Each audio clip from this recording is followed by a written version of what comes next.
إن الحمد لله نحمده ونستعينه ونستغفره ونعوذ بالله من شرور أنفسنا ومن سيئات أعمالنا من يهده الله فلا مضل له ومن يضلل فلا هادي له وأشهد أن لا إله إلا الله وحده لا شريك له وأشهد أن محمدا عبده ورسوله أرسله بالهدى ودين الحق ليظهره على الدين كله ولو كره المشركون يا أيها الذين آمنوا اتقوا الله حق تقاته ولا تموتن إلا وأنتم مسلمون يا أيها الناس اتقوا ربكم الذي خلقكم من نفس واحدة وخلق منها زوجها وبث منهما رجالا كثيرا ونساء واتقوا الله الذي تساءلون به والأرحام إن الله كان عليكم رقيبا يا أيها الذين آمنوا اتقوا الله وقولوا قولا سديدا يصلح لكم أعمالكم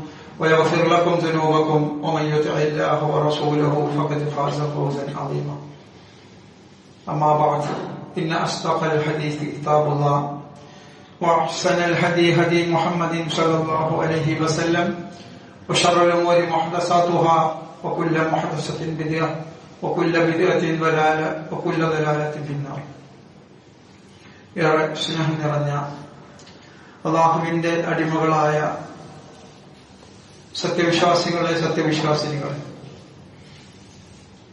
അല്ലാഹുവിന്റെ നിയമങ്ങളും നിർദ്ദേശങ്ങളും അവന്റെ വിധിവിലക്കുകളും ജീവിതത്തിന്റെ എല്ലാ രംഗത്തും നമ്മുടെ സംസാരത്തിലും നമ്മുടെ പെരുമാറ്റത്തിലും നമ്മുടെ ഇടപാടുകളിലും നമ്മുടെ ഇടപെടലുകളിലും കാത്തു സൂക്ഷിക്കണമെന്ന് എല്ലാവരെയും ഉണർത്തുകയാണ്. സൗബാൻ റളിയല്ലാഹു അൻഹു പറയുന്ന ഒരു ഹദീസ് ഇബ്നു മാജ ഹദീസ് ഉദ്ധരിക്കുന്നുണ്ട്. അതിൽ റസൂലുള്ളാഹി സ്വല്ലല്ലാഹു അലൈഹി വസല്ലം പറയുകയാണ്, ലഅലമന്ന അഖ്വാമൻ മിൻ ഉമ്മത്തി, ലഅലമന്ന തീർച്ചയായും ഞാൻ അറിയും, അഖ്വാമൻ ഒരു വിഭാഗം ആളുകളെ, അഖ്വാമൻ മിൻ ഉമ്മത്തി എന്റെ ഉമ്മത്തിൽപ്പെട്ട ഒരു വിഭാഗം ആളുകളെ ഞാൻ അറിയും. ഇത് നാളെ പരലോകത്ത് വെച്ച് നടക്കുന്ന ഒരു കാര്യമാണ് റസൂലുള്ളാഹി ഉണർത്തുന്നത്. നാളെ പരലോകത്ത് ഞാൻ ആ വിഭാഗം ആളുകളെ അറിയും. യഗ്തൂന യൗമൽ ഖിയാമ, യഗ്തൂന യൗമൽ ഖിയാമ, അന്ത്യദിനത്തിൽ അവർ വരും. ബിഹസനാത്തിൻ, ഹസനാത്തും കൊണ്ട്, നന്മകൾ കൊണ്ട് അവർ വരും. അംസാലി ജിബാലി തിഹാമതി ബിയാം, അഥവാ തിഹാമ പർവ്വതം പോലെ, വെളുത്ത തിഹാമ പർവ്വതം പോലെയുള്ള അമലുകളുമായി, ഹസനാത്തുകളുമായി അവർ വരും. പക്ഷേ അല്ലാഹു അസ്സ വജല്ല ഹബാഅൻ മൻസൂറ, പർവ്വത സമാനമായ അമലുകൾ കൊണ്ട് നാളെ പരലോകത്ത് വരുന്ന എന്റെ ഉമ്മത്തിൽപ്പെട്ട ഒരു വിഭാഗം ആളുകളുടെ അമലുകൾ അല്ലാഹു ഹബാഅൻ മൻസൂറ, അത് ചിതറിയ ധൂളികളാക്കി മാറ്റുന്നതാണ്. എന്ന് പറഞ്ഞാൽ പൊടിയാക്കി കളയും, യാതൊരു വിലയും അതിനുണ്ടാവുകയില്ല എന്നതാണ്. ഇതിന് സമാനമായ വിശുദ്ധ ഖുർആൻ ആയത്തുകളും കാണാൻ കഴിയും. അപ്പോ സൗബാൻ റളിയല്ലാഹു അൻഹു റസൂലുള്ളാഹി സ്വല്ലല്ലാഹു അലൈഹി വസല്ലമയോട് ചോദിക്കുകയാണ്, സിഫ്ഹും ലനാ, സിഫ്ഹും ലനാ ജല്ലിഹിം ലനാ, ഞങ്ങൾക്ക് അവരെ കുറിച്ച് പറഞ്ഞു തരണം, സിഫും അവരുടെ സിഫത്തുകൾ പറഞ്ഞു തരണം. അതേപോലെ ആ വ്യക്തമാക്കി തരണം അവരുടെ സിഫത്തുകൾ, അവരെ കുറിച്ചുള്ള വർണ്ണന, അവരാരാണ് എന്ന് ഞങ്ങൾക്ക് വ്യക്തമാക്കി തരണം. എന്തിനാണ്? അല്ലാ നകൂന മിൻഹും വനഹ്നു ലാ നഅലം. സൗബാൻ റളിയല്ലാഹു അൻഹു പറയാണ്, ഞങ്ങൾക്ക് അവരെ കുറിച്ച് അറിയുന്നതിന് വേണ്ടിയാണ്, ഞങ്ങൾ അറിയാതെ എങ്ങാനും അവരിൽ പെട്ടുപോകുമോ എന്നതിന് വേണ്ടിയാണ്. നമ്മളതുപോലെയല്ല. നമ്മളാണ് ഒരു വിഭാഗത്തെ കുറിച്ച് ഇങ്ങനെ ഒരു പരാമർശം നടത്തുന്നത് എന്നുണ്ടെങ്കിൽ അത് എന്താണെന്ന് അറിഞ്ഞിട്ട് അത് വേറെ ആൾക്കാരോട് പറയണമെന്നാണ് നമ്മളെ മനസ്സിലുണ്ടായത്. അവരെന്താ പറഞ്ഞത്? ഞങ്ങൾ അതിൽ പെട്ടുപോകാതിരിക്കും സൂക്ഷ്മത പാലിക്കുന്നതിന് വേണ്ടി ഞങ്ങൾക്ക് അവരെ കുറിച്ച് പറഞ്ഞു തരണം. അതാണ് സഹാബത്തിന്റെ രീതി എന്ന്. എന്നിട്ട് അല്ലാഹുവിന്റെ റസൂല് പറഞ്ഞു കൊടുക്കണം. അപ്പൊ റസൂലുള്ള പറഞ്ഞു, അമാ ഇന്നഹും ഇഖ്വാനുക്കും, അറിയുക, അമാ ഇന്നഹും, നിശ്ചയമായും അവർ, ഇഖ്വാനുക്കും, നിങ്ങളുടെ സഹോദരങ്ങളാണ്, നിങ്ങളുടെ സഹോദരങ്ങളാണ്, വമിൻ ജിൽദതിക്കും, അവർ നിങ്ങളുടെ വർഗത്തിൽപ്പെട്ടവരുമാണ്, പുറത്താരുമല്ല, നമ്മളിൽ നിന്ന്. എന്നിട്ട് റസൂലുള്ള പറയണേ, അവിടെ നിർത്തിയില്ല, വയഖുദൂന മിനൽ ലൈലി കമാ തഖുദൂൻ. എങ്ങനെ? വയഖുദൂന മിനൽ ലൈലി, രാത്രിയിൽ ആരാധനകൾ കൊണ്ട് നിങ്ങൾ ധന്യമാക്കുന്നത് പോലെ, കമാ തഖുദൂൻ, അവരും അങ്ങനെ ചെയ്യും, അവരും അത് കൊണ്ടുവരും. എന്ന് പറഞ്ഞാൽ നമ്മൾ ചെയ്യുന്ന എല്ലാ ആരാധനാ കർമ്മങ്ങളും അവരും ചെയ്യും, പുണ്യകർമ്മങ്ങളൊക്കെ അവരും ചെയ്യും. പക്ഷേ വലാകിന്നഹും, എന്നാൽ അവർ, അഖ്വാമുൻ, ഒരു ജനതയാണ്, ഇദാ ഖലൗ, അവർ തനിച്ചായി കഴിഞ്ഞാൽ, ബിമഹാരിമില്ലാഹ് ഇൻതഹഖൂഹാ, അല്ലാഹുവിന്റെ ഹറാമുകൾ അവർ തനിച്ചായി കഴിഞ്ഞാൽ, സ്വകാര്യ ജീവിതത്തിൽ അവര് ഹറാമുകൾ പ്രവർത്തിക്കും. ഇതാണ് ആ വിഭാഗം ആളുകളുടെ സ്വഭാവമായി അല്ലാഹുവിന്റെ റസൂല് സഹാബത്തിന് പറഞ്ഞു കൊടുത്തത്. ഇതിൽ നിന്ന് നമ്മൾ റമദാനിലേക്ക് പ്രവേശിച്ചിരിക്കുകയാണ്. നമുക്ക് ഒരുപാട് പാഠങ്ങളുണ്ട് ഇതിൽ. പർവ്വത സമാനമായ ആരാധനകൾ കൊണ്ട് ധന്യമാക്കുന്ന ദിനരാത്രങ്ങളാണ് നമുക്ക് വരാനിരിക്കുന്നത്. പക്ഷേ ഇതാ ഹലവും, നമ്മൾ തനിച്ചായി കഴിഞ്ഞാൽ ഹറാമുകൾ ചെയ്യാൻ നമുക്ക് മടിയില്ലേ? പരിശോധിക്കേണ്ടതാണ്. തനിച്ചായി കഴിഞ്ഞാൽ എന്ന് പറഞ്ഞു കഴിഞ്ഞാൽ നമ്മൾ മാത്രം ഒരു റൂമിലാവുക എന്നത് മാത്രമല്ല, മറ്റുള്ളവർ അറിയുകയില്ല എന്ന് വെച്ച് ചെയ്യുന്ന കർമ്മങ്ങൾ പോലും അല്ലാഹു ഹറാമാക്കിയ ഒരു കാര്യം മറ്റാരും കാണുന്നില്ല. എങ്കിലും ഈ വിഭാഗം ആളുകളിലല്ലേ. ഇപ്പൊ നമുക്കൊരു കുറച്ച് പണം കിട്ടിയവിടുന്നെങ്കിലും ആരും കാണുന്നില്ല, അതെടുക്കാം എടുക്കാതിരിക്കാം.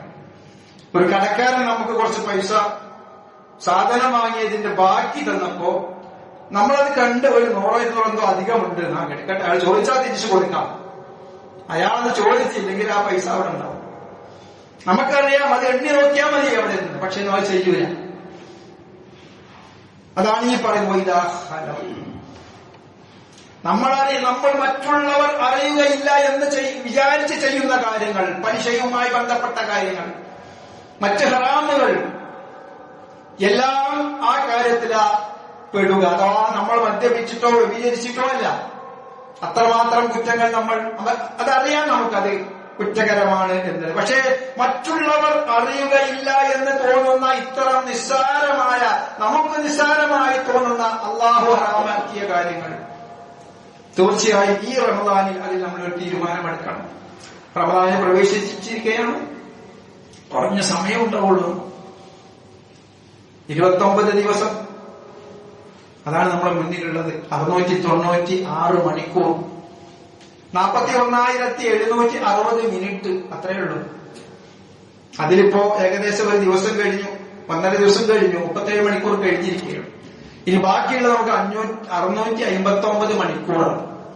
ഇതിങ്ങനെ മണിക്കൂർ കുറഞ്ഞു വരും, അതിലേക്കൊന്നും വരില്ല. അതുകൊണ്ട് തന്നെ ഈ അവസരങ്ങൾ നമ്മൾ ആ രീതിയിൽ മുതലാക്കണം എന്നുള്ളത് മനസ്സിലാക്കണം. നമ്മൾ ചെയ്യുന്ന അമലുകൾ ചോർന്നു പോകുന്നില്ല. നമ്മൾ ചെയ്യുന്ന അമലുകൾ നിക്ഷേപിക്കുന്ന പാത്രത്തിന്, അതല്ലെങ്കിൽ അതിന്റെ ആ ഒരു പാക്കിന്, ഒരു സഞ്ചിക്ക്, ഒരു ബാഗിന് ദ്വാരമില്ല എന്ന് നമ്മൾ ഉറപ്പുവരുത്തണം. അല്ലെങ്കിൽ നമ്മളിങ്ങനെ ചെയ്യും, ഒക്കെ ചോർന്നു പോകും.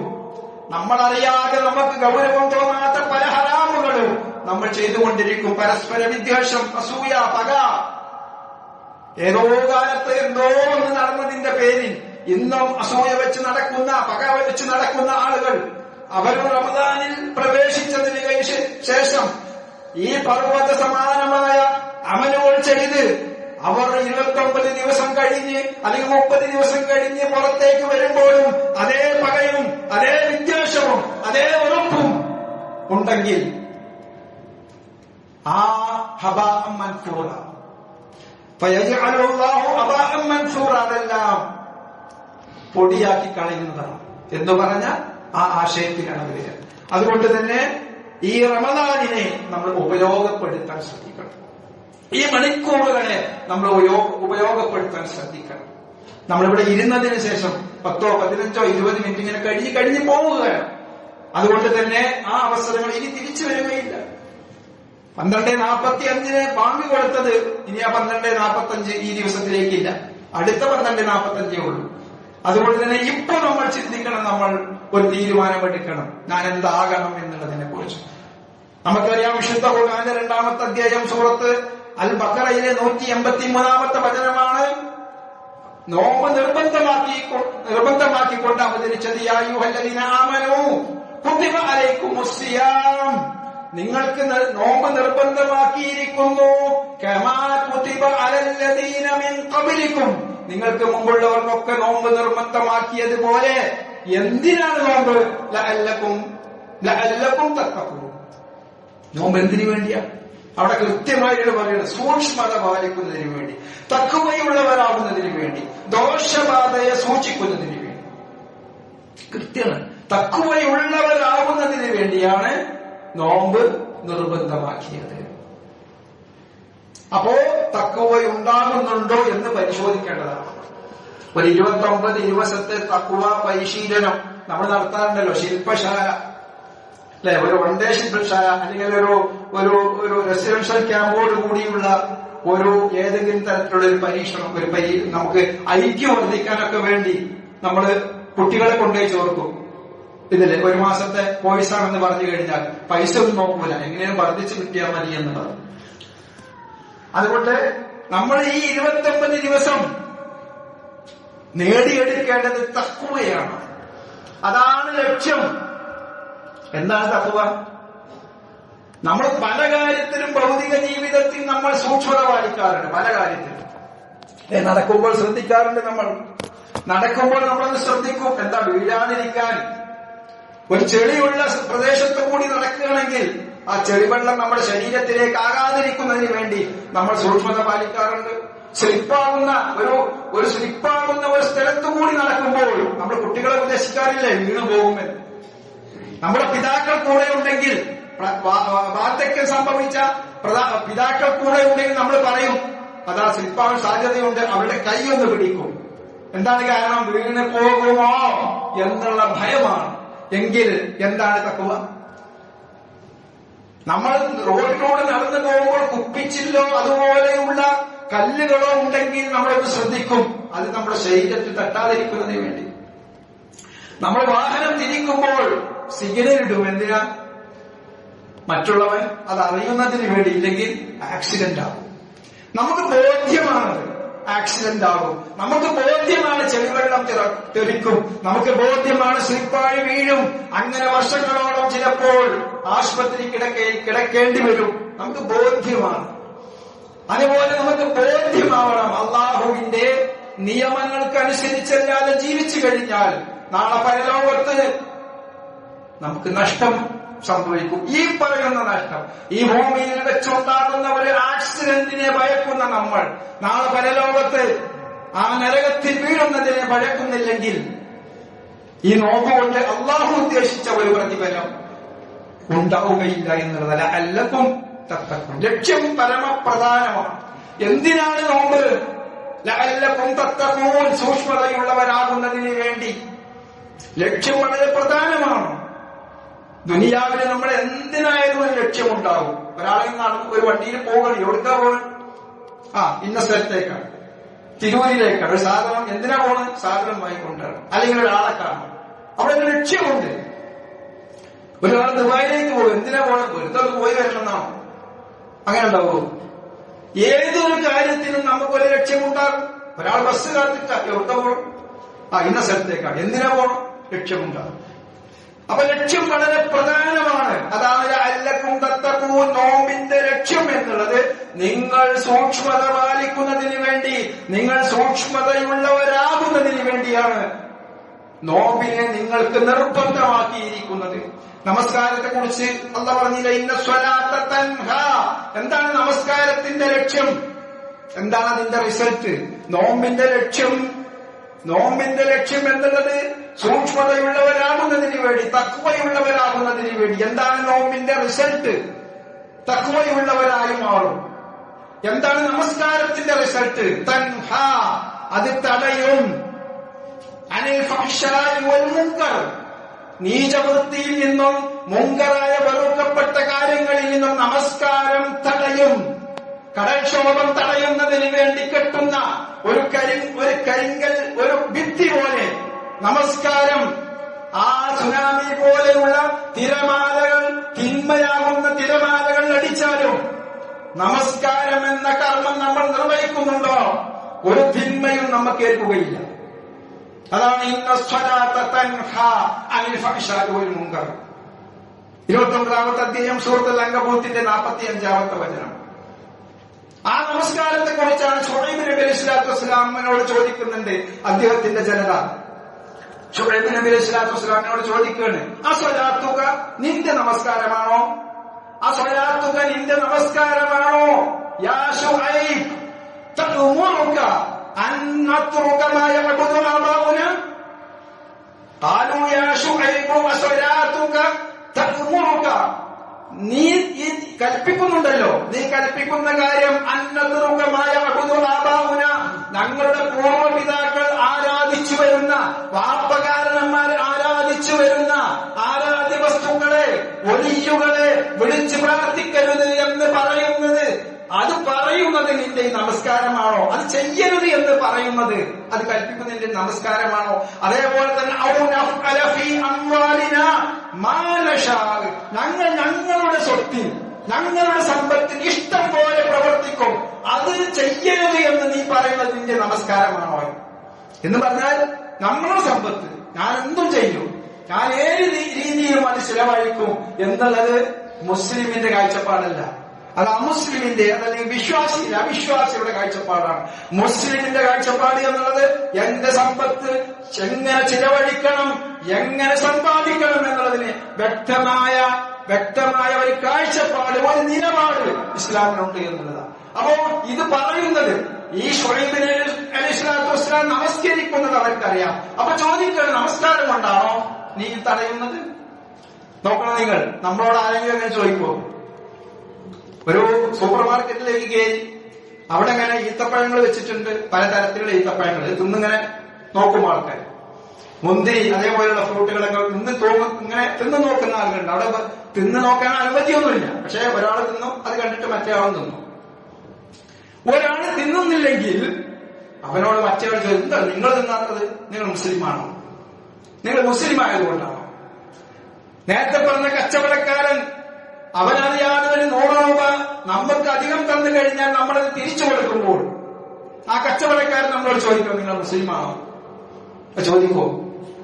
ചോദിക്കണം. അതാണ് ഈ പറയുന്ന കാര്യം. അതാണ് ശുഐബ് നബി അലൈഹിസ്സലാത്തു വസ്സലാം ശുഐബ് തന്റെ ജനത ചോദിച്ചത്, നമസ്കാരമാണോ ഇതൊക്കെ തടയുന്നത് എന്ന്. അപ്പൊ നമസ്കാരത്തിന് ലക്ഷ്യമുണ്ട്, തിന്മകൾ തടയണം. ഹജ്ജിന് ലക്ഷ്യമുണ്ട്. എന്താണ് ഹജ്ജിന്റെ ലക്ഷ്യം? ഒരാൾ ഹജ്ജിന് പോയി,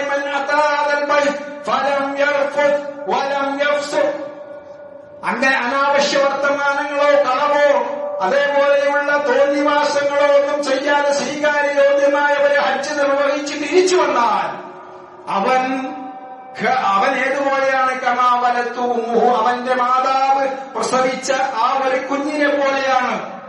ഒരു കുഞ്ഞുണ്ടല്ലോ, മാതാവിന്റെ പാർശ്വം ചേർന്ന് കിടക്കുന്ന ഒരു കുഞ്ഞ്, മുലപ്പാൽ നുകർന്നുകൊണ്ട് കിടക്കുന്ന ഒരു കുഞ്ഞ്, ആ കുഞ്ഞിനെ പോലെയാണ് ഹജ്ജ് കഴിഞ്ഞ് വന്ന ഒരാള് എന്നുള്ളതാണ്. അപ്പൊ ഹജ്ജിന്റെ റിസൾട്ട് എന്താണ്? കുഞ്ഞിനെ പോലെ, പാപങ്ങൾ കഴുകിക്കളഞ്ഞ് ഒരു പാപവും ചെയ്യാത്ത ഒരു കുഞ്ഞിനെ പോലെയാണോ? നമസ്കാരത്തെ കുറിച്ച്, അതേപോലെ തന്നെ ഹജ്ജിനെ കുറിച്ച്, ഇനി നോമ്പിനെ കുറിച്ച് ഹദീസിൽ പറഞ്ഞത് എന്താണ്? അത് അസ്യാമു ജുന്ന, അതൊരു ജുന്നത്താണ് മിനന്നാർ, നരകത്തിൽ നിന്നുള്ള ഒരു പരിചയമാണത്. ഏതുപോലെ? കജുന്നതി അഹദിക്കും മിനൽ ഖിതാൽ, യുദ്ധത്തിൽ നിങ്ങൾ ഉപയോഗിക്കുന്ന ആ ജന്നത്തുണ്ടല്ലോ, ആ പരിരക്ഷ, ആ പരിച, അതാണ് ശത്രുവിന്റെ ആക്രമണങ്ങൾ, ശത്രുവിന്റെ ആ അടികൾ, വെട്ടുകൾ തടയുന്നതിന് വേണ്ടി ഉപയോഗിക്കുന്ന പരിചയുണ്ടല്ലോ, ആ പരിചയാണ് റമദാന് നമ്മൾ അനുഷ്ഠിക്കുന്ന നോമ്പ് എന്നുള്ളത് എന്ന് ഇബ്നു മാജ റിപ്പോർട്ട് ചെയ്ത ഹദീസിൽ കാണാൻ കഴിയും. അപ്പോ എല്ലാറ്റിനും എന്തുണ്ട്? ഒരു റിസൾട്ട്, ഒരു ലക്ഷ്യമുണ്ട്. ആ ലക്ഷ്യം കഴിഞ്ഞാൽ എവിടെയാണ് നമ്മൾ പോകുന്നത്? ദുബായിലേക്കാണ്. ആ ലക്ഷ്യം കഴിഞ്ഞാൽ ദുബായിൽ വരുമ്പോൾ നമ്മൾ ചോദിക്കും, എന്തായി? ഇന്നത് നമുക്ക് കിട്ടി, ഇന്ന ആവശ്യത്തിനായി ഞാൻ പോയിരുന്നത്, ഇന്ന കടയിലേക്ക് പോയി ഇന്ന സാധനം വാങ്ങി. റിസൾട്ട് ഉണ്ടാകും. അപ്പോ പറഞ്ഞുകൊണ്ട് വരുന്നത് എല്ലാ അമലുകൾക്കും റിസൾട്ട് ഉണ്ട്, എല്ലാ അമലുകൾക്കും ലക്ഷ്യമുണ്ട്. അത് നിർവഹിച്ചു കഴിഞ്ഞാൽ അതിന് റിസൾട്ടും ഉണ്ടാകും. അതുകൊണ്ട് തന്നെ നമ്മൾ ശ്രദ്ധിക്കേണ്ടത് പർവ്വത സമാനമായ ആരാധനകൾ കൊണ്ട് ധന്യമാക്കുന്ന ഈ റമദാൻ മാസത്തിലെ ദിനരാത്രങ്ങൾ നമ്മൾ ഉപയോഗപ്പെടുത്താൻ വേണ്ടി നേരത്തെ പറഞ്ഞ ആ മുഴുവൻ അമലുകളും അല്ലാഹു നാളെ ഹബാഅൻ മൻസൂറ മുഴുവൻ പൊടികളാക്കി ധൂളികളാക്കി മാറ്റിക്കളയാത്ത രീതിയിൽ നമ്മുടെ അമലുകൾക്ക് പ്രതിഫലം ലഭിക്കണം, നമ്മുടെ അമലുകൾ സ്വീകാര്യോഗ്യമാകണം എന്ന ഒരു വ്യക്തമായ കാഴ്ചപ്പാട് നമുക്ക് വേണം. നമുക്കറിയാം, വിശുദ്ധ ഖുർആന്റെ അവതരണം എന്നുള്ളത് ശഹ്റു റമദാനല്ലദീ ഉൻസില ഫീഹിൽ ഖുർആൻ, ഖുർആൻ അവതരിപ്പിച്ചത് പരിശുദ്ധ ഈ റമദാൻ മാസത്തിലാണ്. അതുകൊണ്ട് തന്നെ നമ്മൾ എങ്ങനെ തഖ്വയുള്ളവരാകണം? ലഅല്ലക്കും തത്തഖൂൻ. എവിടുന്നാണ് നമുക്ക് കിട്ടുക? എവിടുന്നാണ്, എങ്ങനെയാണ് ഞാൻ എന്റെ തഖ്വ ശരിയാക്കേണ്ടത്? എങ്ങനെയാണ് എന്റെ സൂക്ഷ്മത ഞാൻ റെഡിയാക്കേണ്ടത്?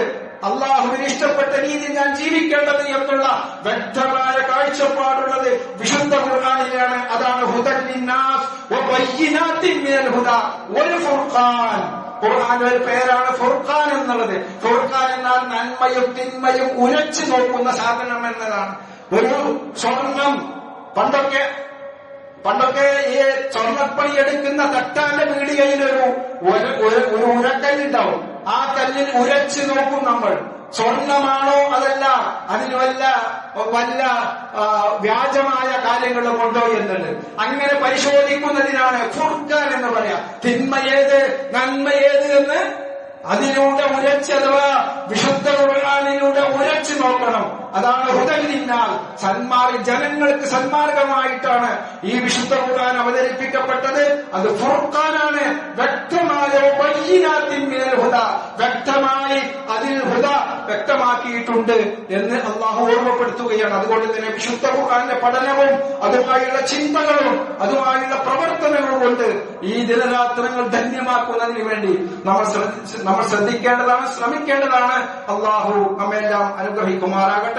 أقول قولي هذا وأستغفر الله لي ولكم ولسائر المسلمين من كل ذنب فاستغفروه إنه هو الغفور الرحيم.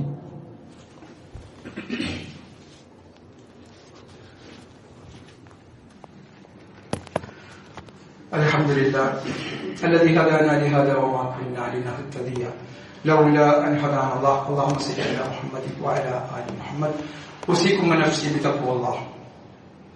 അള്ളാഹുവിന്റെ വിധിവിലക്കുകൾ മാനിച്ചുകൊണ്ട് ജീവിക്കണമെന്ന് ഒരിക്കൽ കൂടി എല്ലാവരെയും ഉണർത്തുകയാണ്.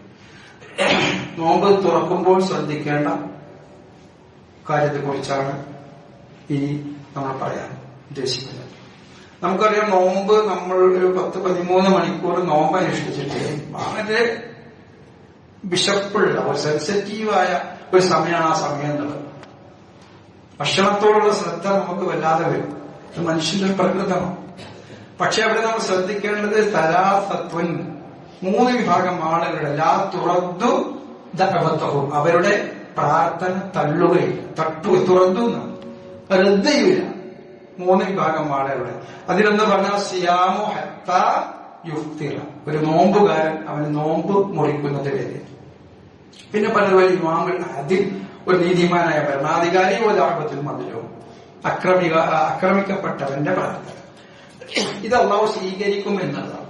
ഇപ്പൊ സ്വാഭാവികമായി നമ്മുടെ മുന്നിൽ ഭക്ഷണ പദാർത്ഥങ്ങളൊക്കെ വെച്ച്, പ്രത്യേകിച്ച് നമ്മളെവിടെയെങ്കിലും നോമ്പ് പറക്കാൻ ചെന്ന് കഴിഞ്ഞാൽ, പള്ളികളിലോ മറ്റേതെങ്കിലും സ്ഥലത്തൊക്കെ ചെന്ന് കഴിഞ്ഞാൽ ഒരുപാട് വിഭവങ്ങൾ ഉണ്ടാവും. ഇപ്പൊ സ്വാഭാവികമായ മനസ്സിങ്ങനെ അതാണ് ഞാൻ ചിന്തിക്കുക. ആ സമോസ എങ്ങനെ ഉണ്ടാവും, അതിനുള്ളിൽ ഇപ്പൊ എന്തായിരിക്കും, ആ കണ്ടിട്ട് എന്തിന്റെ ആയിരിക്കും, അവിടെ ആ ജ്യൂസ് എന്തിന്റെ ആയിരിക്കും, രസം ഉണ്ടാവും, മധുരം ഉണ്ടാവും, മധുരം കൂടുവോ, ഇതൊക്കെ ഇങ്ങനെ ചിന്തിക്കാനുള്ള ഒരു പ്രവണത മനുഷ്യന് വരും. പക്ഷെ നമ്മൾ മനസ്സിലാക്കേണ്ടത് വളരെ ഒരു പ്രധാനപ്പെട്ട, അതായത് നോമ്പ് തുറക്കുന്നത് വരെയുള്ള പ്രാർത്ഥനക്ക് അള്ളാഹു റദ്ദ് ചെയ്യൂല എന്നാണ് പറഞ്ഞത്. അപ്പൊ ഭക്ഷണം ഇപ്പൊ സമൂസ ആരെയൊക്കെ പോയി നമുക്ക് കിട്ടൂലേ, ബേജാറൊന്നും വേണ്ട, അതവിടെ ഉണ്ടാവും. അതിനെ കുറിച്ച് ചിന്തിച്ചാലും ഇല്ലെങ്കിൽ അതവിടെ ഉണ്ടാവൂല, അല്ലെങ്കിൽ അത് അതിന് ആ ടേസ്റ്റ് മാറാനൊന്നും പോണില്ല. ഇപ്പൊ ചിക്കൻ സമൂസ അത് നേരെ മറ്റേതായി മാറുമൊന്നുമില്ല, വെജിറ്റബിളായി മാറുന്നില്ല. നമ്മൾ ആലോചിച്ചെന്ന് വിചാരിച്ചിട്ട് എന്തിനാ നമ്മളെ അമലുവാത്തിലാക്കണം. അപ്പൊ അതവിടെ ഉണ്ടാവും, ബാക്കി കഴിച്ചാൽ മതി, നമുക്ക് കിട്ടിയില്ലെങ്കിലും പ്രശ്നമില്ല. പക്ഷേ ഇത് വളരെ സുപ്രധാനപ്പെട്ട, വളരെ ഞാൻ പറഞ്ഞല്ലോ ഒരു സെൻസിറ്റീവായ ഒരു സമയമാണ്. കാരണം അത് കഴിഞ്ഞാൽ ആ അവസരം കഴിഞ്ഞു. അതുകൊണ്ട് തന്നെ പ്രാർത്ഥനക്കാണ് നമ്മുടെ എല്ലാ പ്രശ്നങ്ങളും, നമുക്ക് എന്തൊക്കെ പ്രശ്നങ്ങളുണ്ടോ ആ പ്രശ്നങ്ങൾ അള്ളാഹുവിനോട് ചോദിക്കേണ്ട ഒരു സമയമാണ്. അത് ആളുകൾ കാണും എന്നൊന്നും വിചാരിച്ച് കൈ ഉയർത്തി പ്രാർത്ഥിക്കാതിരിക്കുക, അല്ലെങ്കിൽ പ്രാർത്ഥനയ്ക്ക് ഇനിയിപ്പോ മറ്റോ നമ്മളെന്ന് ഒന്നും വിചാരിക്കേണ്ട ആവശ്യം, നമുക്ക് പ്രാർത്ഥനയ്ക്ക് ഉത്തരം കിട്ടുന്ന ഒരു സമയം. അതുകൊണ്ട് തന്നെ അത് ശ്രദ്ധിക്കണം. നോമ്പ് തുറന്നു കഴിഞ്ഞാൽ, നോമ്പ് തുറക്കുമ്പോഴുള്ള പ്രാർത്ഥന എന്നുള്ളത് എന്നുള്ളതാണ് അല്ലെ. നമുക്കറിയാം, നോമ്പ് തുറക്കുമ്പോൾ ദാഹം ശമിച്ചു, നരമ്പുകൾ കുളിർത്തു, അള്ളാഹു ഉദ്ദേശിച്ചാൽ പ്രതിഫലം ഉറപ്പായി. അപ്പോ അള്ളാഹു ഉദ്ദേശിക്കണം. ഞാൻ നമ്മളെ പറഞ്ഞല്ലോ, നമ്മളാ നോമ്പ് വരുന്ന ഒരു 13 മണിക്കൂർ നോമ്പ് എന്നുള്ളത് വളരെ പ്രധാനപ്പെട്ട ഒരു കാര്യമാണ്. അതുകൊണ്ട് തന്നെ അവിടുന്ന് ഇങ്ങനെ തുടങ്ങണം. എന്നിട്ട് നമ്മൾ അള്ളാഹിനോട് പറയണം, അള്ളാഹു ഉദ്ദേശിച്ച പ്രതിഫലം ഉറപ്പായി എന്നുള്ളത്. അപ്പൊ ആ പ്രതിഫലം ഉറപ്പാക്കണം. അതേപോലെ തന്നെ നമുക്ക് എന്ത് ചെയ്യണം, നമ്മുടെ പ്രാർത്ഥന സ്വീകരിക്കപ്പെടുകയും വേണം. അതേപോലെ തന്നെ അത്താഴത്തിന്റെ കാര്യം.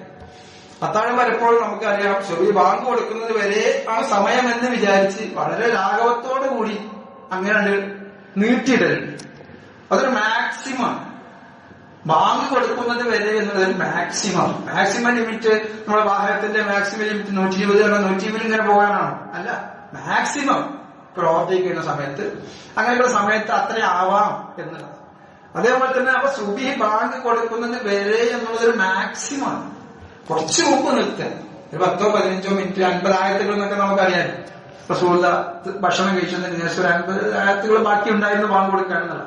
അത് നമ്മൾ കീപ്പ് ചെയ്യാൻ വേണ്ടി നോക്കണം. അത് ഹദീസിലോ അല്ലെങ്കിൽ ഖുർആനിലോ തെരഞ്ഞു കഴിഞ്ഞാൽ അല്ലെങ്കിൽ പണ്ഡിതന്മാരുടെ ഈ വാർത്തകളൊക്കെ കാണാൻ കഴിയും സുബഹി ബാങ്ക് കൊടുക്കുന്നത് വരെയെന്ന്. പക്ഷെ അത് മാക്സിമം. അതുകൊണ്ട് അത് എന്നും നമുക്ക് ഉപയോഗിക്കാനുള്ളത്. അഥവാ വെള്ളം കുടിക്കാൻ മറന്നു, അതായത് മരുന്ന് കഴിക്കുന്ന ആളുകൾ മരുന്ന് കഴിക്കാണ്ട് സ്വാഭാവികമായിട്ട് അത്താഴത്തിനൊക്കെ നീറ്റ് ഉറക്കച്ചടവോടെ നീറ്റ് പ്രയാസങ്ങളൊക്കെ ഉണ്ടാവും. മരുന്ന് കഴിക്കാൻ മറക്കുക ആളുടെ സ്വഭാവമാണ്.